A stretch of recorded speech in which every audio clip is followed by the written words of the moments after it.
ক্রাইমলেন্স 24 অপরাধের খোঁজে সত্যের সন্ধানে।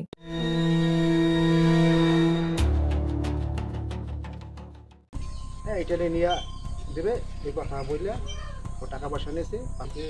আবুল কালাম 14 লাখ টাকা মানে নিশ্চিত লিবিয়া ইতালি নেওয়ার কথা বললে আমার কাছ থেকে আর কি টাকা নিচ্ছে। আমি টাকা দিচ্ছি, সাক্ষী প্রমাণ আছে। একটু ভিডিও কলে ফোন দেওয়ার পরে মাইদুর করায় করানোর পরে দেখায় যেন তোর পোলা বা তোর বাইরে মাইরে পেলামও 20 লাখ টাকা দিবি।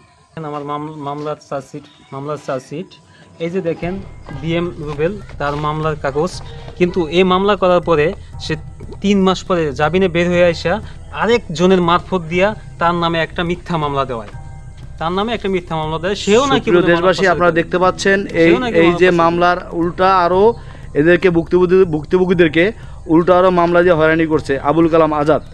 এবং এই দেখেন তাকে যে টাকা পাঠানো হয়েছে যে ব্যাংকে, এই ব্যাংকের স্টেটমেন্ট এই দেখেন। এখানে ইসলামী ব্যাংক, এখানে এজেন্ট ব্যাংকের মালিক হলো আবুল কালাম আজাদ।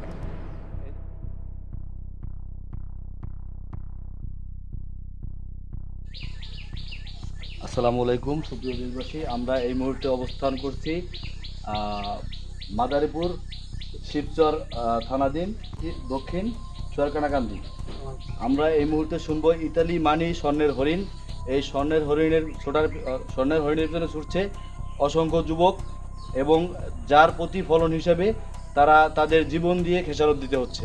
আমরা এরকম আজকে একটি প্রত্যক্ষ সাক্ষীর সম্মুখীন হতে যাচ্ছি। আপনারা সবাই পাশে থাকবেন ইনশাআল্লাহ। আমরা একে একে শুনবো ওনাদের ইতালি নেওয়ার প্রবণ দেখিয়ে আবুল কালাম আজাদ নামে একজন প্রতারক চক্র তার জীবন কাহিনী বিষয়। আসসালামু আলাইকুম। আবুল কালাম আজাদ সাহেবের আপনাদের বিষয় বিদেশ নেবে বলে কীরকম আশ্বাস দিয়েছে? আপনার নাম বললেন না? আমার নাম রহিম। আমার ছেলে ইটালি পাঠানোর উদ্দেশ্য করিয়া ও আবু কালাম এটাই নেবে বইলা আমার ছেলেকে আশ্বাস দিয়েছে। এক পর্যায়ে আমার ছেলে বলে আমি ইটালি যাব। পরে আবু কালাম সে আমার বাড়িতে আসছে। আসার পরে কথাবার্তা বলার ফলে সে বলছে যে 14 লাখ টাকা দিলে আমি ইটালি পাঠাই দেবো।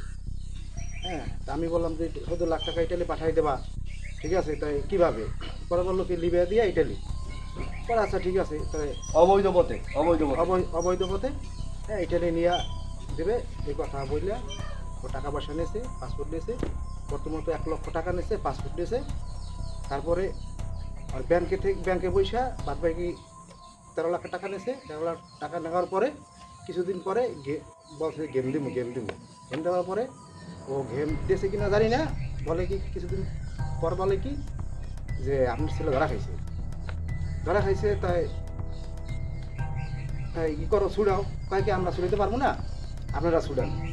পরে আমরা ছুড়াইতে বলতে ওই জায়গায় মাফিয়ারা ধরছে, তারা 22 লক্ষ টাকা দাবি করছে।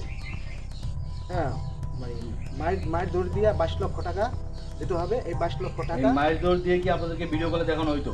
ভিডিও কলে দেখানো হইতো বলতে ওই ভিডিও কলে দিছিল আমার ভাইয়ের কাছে। পরে পরবর্তীতে ফোনে বলার পরে বলছে আব্বু তাড়াতাড়ি টাকা দাও, টাকা না দিলে আমি মেরে লাগব। পরে এক পর্যায়ে আমার জমি খেঁজা আসলে বিক্রি করে আমরা এই টাকাগুলো দিচ্ছি। দেওয়ার পরেও এই ও ক্ষান্ত হয় নাই। তারপরও ওখান থেকে আরেক জায়গায় নেওয়ার উদ্দেশ্য করে ও তখনও 1 লক্ষ টাকা নিয়েছে। এরকম করে আমার প্রায় 34-35 লক্ষ টাকা ও হাতিয়ে নিয়েছে। আপনি যে টাকাগুলো দিয়েছেন এরকম প্রমাণস্বরূপ কোনো এভিডেন্স কি আপনার কাছে আছে? আছে, আমার কাছে আছে।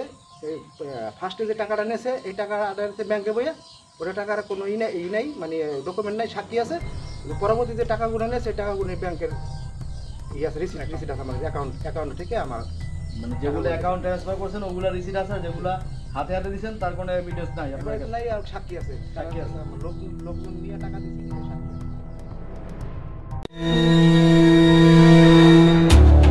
ক্রাইমলেন্স 24 অপরাধের খোঁজে সত্যের সন্ধানে।